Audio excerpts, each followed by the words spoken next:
converted this room which used to host 300 layers into a storage. Converted this into storage just because of the reasons I'll explain later. Now we have our main house right there. That's where I'll just be showing you what's happening there very soon in the next few minutes. Now I decided to do this because the farm is growing, and you get to a point where maybe if you are growing at this particular stage, you get to a point where you have to make some changes, and not everything is fixed at this particular point. So maybe if this is a storage at this particular time, maybe next year it will be a house, you see, for maybe housing the chickens or something else, you see. So it keeps changing like that because the farm is growing, and we couldn't keep it that constant, just for chickens only, because as I shown you earlier, that is a 1,000 capacity house. Hopefully 1,000, because 1,000 that's for broilers, but for layers maybe 700 at most. That is the most it can hold for layers. I'll just be showing you that. Now for this particular section, we're just choosing this because of the large number of birds that I'm expecting. I don't want to, I want to prepare this earlier enough so that I don't get confused, or I don't run into problems towards the end when you're receiving the chicks. So here we have a number of feeds. You can see that some is already labeled. Those are just some what do you call this, wheat bran. It's right there. Yeah, this wheat bran there, 50 kg bag or 45 kg bag. Lots of them. I'm expecting around 600 to 650 to 700 birds. So, and they should be consuming around 700 birds should consume around 5 tons of feeds. I'm actually expecting 650, maybe 650, yeah. So they should consume around 4.5 to 5 tons of feeds to the point where they start laying. So that's around 18 to 20 weeks. So at that particular time, I should have all that feeds are ready. So the stocking is okay. For now, what I'm missing is maize because the prices are a bit high currently, and most of these things we do, majorly the preparations for the incoming chicks, is actually to stock the feeds earlier so that you don't run into problems when the prices start going up. You see, things keep changing. The economy, the market pricing keeps changing in relation to maybe production of goods, and you want to stock this earlier so that you avoid those challenges, small challenges in the hiking in prices of it. So these are some fish meal, very small, tiny fish meal. Let me just show you. Okay, some of you know this already, but those are very tiny. Now you don't need to, I prefer these ones because you don't need to crush them again or mill them into smaller sections or into powdery form or something like that, so that the chickens or the chicks, which are small in size, can consume. You don't need that, because these ones from 3 weeks the chicks should be able to swallow that. So they are very small in size. And then we have I've mentioned the wheat bran, about a ton and a half, something like that. These ones are about 500 kilos of very good source of protein, 500 kilos or more. And then right there we have around some grit, calcium grit right there. So just be using that to the lime, very important. And then below it we have very expensive feeds. Those are 50 kg bags of the main source of protein, which is soya in this case. That's a soya cake in this case. So it's very expensive. This is the one thing that makes feeds to be very expensive. Forget about maize. That's soya. That's right there. This is the most expensive among all these, like that. So as you can see now, it's a very nice room. Now they removed some partitions, as you can see, in this particular area, because there were some partitions right over there. If you have been following my channel and the videos I've been putting out, you can see that it was a partition here, and then we have some around 300 birds there. They were a bit crowded, but well, that's what we are dealing with. But right now there's plenty of space.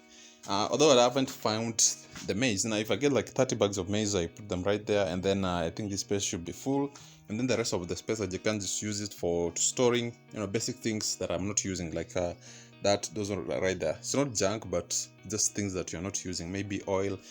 And then we bring the machine here for crushing the maize, and then this particular space we use it for maybe mixing. Yeah, it's enough. It's enough to do mixing, maybe a ton, or rather maybe 500 kilos per week. Yeah, it's plenty of space just to do that particular work.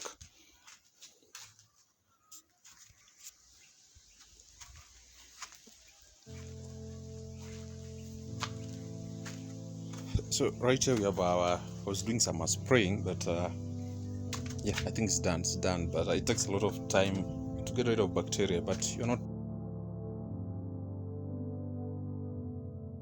very sure because the sodas you're using, it comes from very different places, and you have to spray like twice so that you get rid of any bacterial infections or viruses or things like that, or maybe insects, something like that.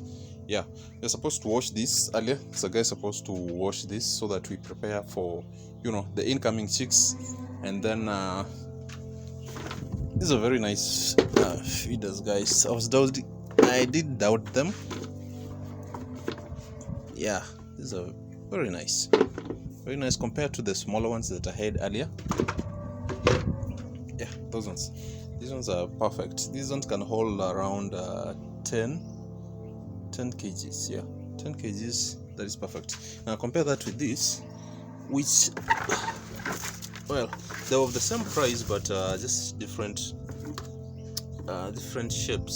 So I was forced to do some cuttings there just to get more space, because this was the original space. As you can see, it's a very tiny space. So that the problem with this one is that whoever made it didn't consider the way chickens feed, because now if you look at this, there's plenty of space in there. You can see my finger right there. There's plenty of space for, normally this part is supposed to be way up, you see.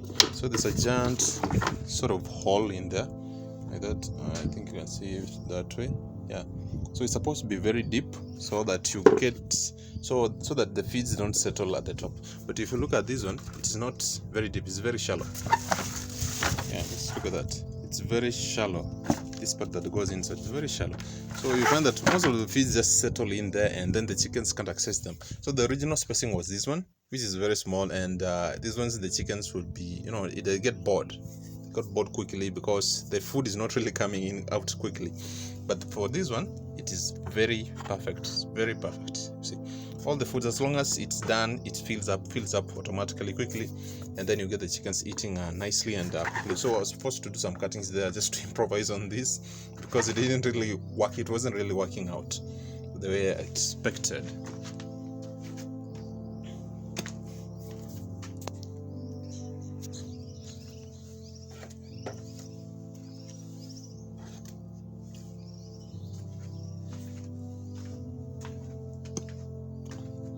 So look at that, it's nicely placed. The sawdust is nicely placed, unlike the past or the last, was it a month or two, when I did the broilers.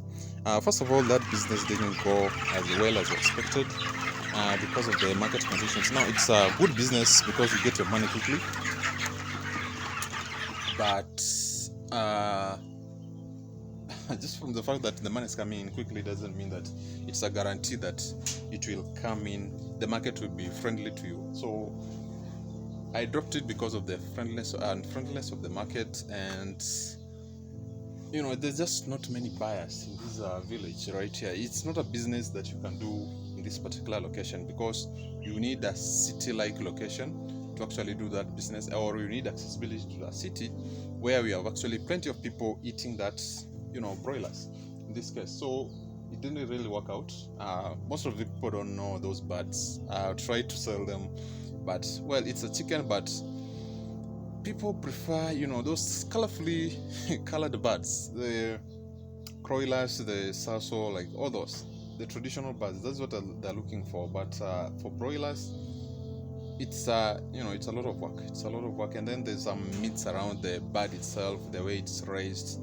I don't know, just so many things around the bird that makes people just, it makes the bird unsellable in this particular area. So, well, I didn't drop the business for broilers completely, but in future, should the market be friendly, maybe I get a partner to do maybe contract farming, which is better.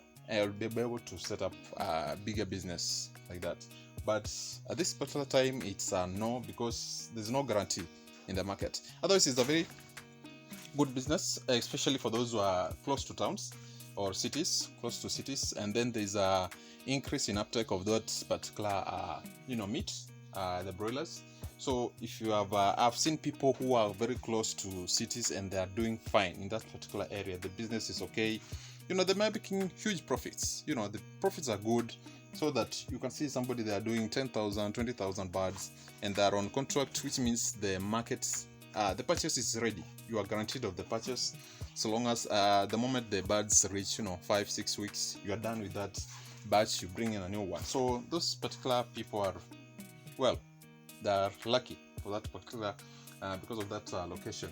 But should anything change in terms of the buying, or should I get more buyers in this case, I should be able to do that business, because there is actually quick money in that particular venture. So it's good, but I decided to actually switch back to layers, because that's what I do best. And the eggs in this particular area, they move a lot, because eggs are cheap. 10, 15 shillings you get an egg, and at most maybe 20, most 20, so you get an egg, and you are good to go. And like broilers, which cost, maybe you need 400 shillings and above, 450 shillings or 500 to actually get the bird to, and it's not something you can eat every day. But for eggs, you can afford that. You can afford that every day. You see, it's because it's cheap. So let's focus on that for now. So I increase the production of eggs, something like that, and then in future, maybe when things get better, or when I have a guaranteed in terms of the purchase of birds, mostly what I'm considering is a contract farming, because that's way better, because it's just a one-time soup of birds. You see, they just bought, whoever contracted you, they take the birds at once. You see, they don't consider the weight, or maybe things like, they don't really consider the weight at that particular time, because they know that if the birds have reached 5 or 6 weeks, they know that there's a certain weight that they have achieved, because I believe they'll actually contract you. Once you have been contracted, you can be instructed on where to get the feeds, where to get the best medicine, the best feeds, so that they're sure by the time they're coming to collect the birds, they know what actually they're getting. So, but for now, this is the arrangement so far. I'll be talking about that later. It's just another business on its own. And well, that's our jiko right there. Now it's I'm doing this setup because I'm not really sure this first time when the chicks are coming in, because if I can get just one company which is guaranteed that if you order chicks at this particular time, you get them this particular date, and then I'll be fine. But most of these companies, they'll tell you get that particular, but they don't actually deliver, because the reason is that maybe the demand for broilers is high, but the production is actually low, because there aren't many buyers for broilers birds. Because, well, this is 2025. The last time I bought those birds was last year. You see, last year, was it January? Last year, January. So it's a very tough business, by the way, for layers. It's a very tough business for those who are producing it, because you are not guaranteed of customers returning quickly, unlike broilers, where you can get customers every week. You see, like that, because the broiler meat is actually moving quickly and is a short period production business, unlike layers, which take a longer period. You see, for production, 4 months when the birds are ready to start laying, and then another maybe they lay for like a at most 10 months. You see, maybe you get back your profits, you sell off the birds, and then that you think of ordering again, like that. So depending on the amounts that you have, the number of birds that you have, you can have a larger stock. Maybe you can be ordering maybe every 3 months or every 5 months, like that. But it's not a guaranteed that for producers of these chicks that you will get back, quickly, like that. So I'll understand that, but it's a tough business for production is very tough. I like the idea of production, but it's a very tough business, guys. Yeah, you have to be guaranteed. If you're producing something, you have to be guaranteed of somebody buying them. Whatever you're producing, you have to be guaranteed that it will be bought at this particular time. You see, you don't want to produce something and then you stock it in a storage somewhere waiting for buyers. That's not how it works. That won't be, that kind of business won't be booming. You want to be guaranteed of somebody will buy this particular product that you're producing at this particular time, like that. So we do have this, and then I just finish up with the setup. Just like that. Nothing new here. It's just the basics like that we have covered right there. Maybe if you are doing this for the first time, maybe I'll just explain what you need. You need to spray the floor first. The floor first, not that. This is what I mean.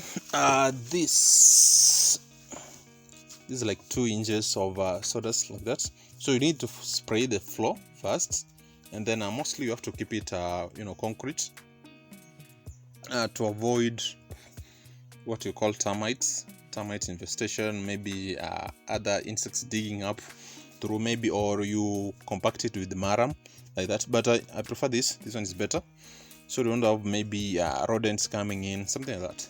And then after spraying the floor, you have to actually and then you bring in the sawdust like this, and then you actually also spray the sawdust twice in the period of maybe after 5 days, and then 5 days later you also spray it, so that to get rid of those bacteria, because most of this sawdust doesn't really come from very healthy places. It is waste. We are using waste, so it's not something that's made somewhere particularly for this particular purpose here, like that. So after that, I'm using this as a brooding paper, but it's not really a brooding paper. This is just one of my tarpaulins that I used to cover the sections, as you can see, like that, so that to prevent drought. Drought is actually, how do you spell that?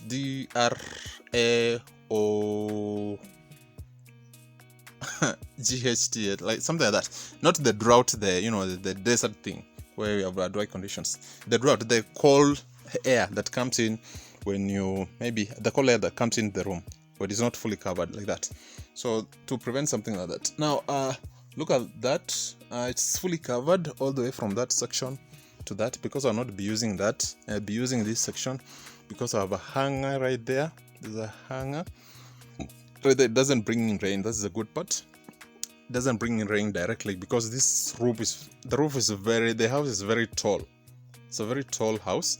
Therefore, you find that when it rains, the rain comes in at a particular angle. Therefore, that section doesn't have the hanger, but this section does. So this one is perfect for ventilation. I'll be using this particular section mostly for ventilation. As you can see, we have a small mabati fence right there. Maybe it's a first line of protection from maybe guys who want to steal from you. These things happen. You have something, if you're producing anything, should be anything you're producing, maybe people want it, so maybe they would attempt to steal it, something like that. So I've had those cases before, twice. People have stolen from me twice. Therefore, I've become very curious, or rather very prepared for that particular action should it occur, like that. So we put in some measures like that, just to prevent, your first line of protection, prevents that kind of activity from occurring. So when somebody knocks on that mabati right there, or ancient, I'll get when you're sleeping, you will hear that, you see, like that, unless you're not in this particular area. Now this is our stove that we'll be using. Supposed to change it later, but it can work. You don't need, at this point in time, you don't need a lot of money to actually be putting it back into the stoves, because this is a metal and it can serve you for a number of years, because before it gets worn out. that. It can do, quite some time. Although it's not it's a drum. It's actually a drum, water drum we're using to fetch water, to store water in it. Then I convert it into a stove like that, so it should work. So the remaining bits are very small. I just need to cover this particular section. I need to cover this particular section with tarpaulin. It's right there, and then so that we trap like heat inside.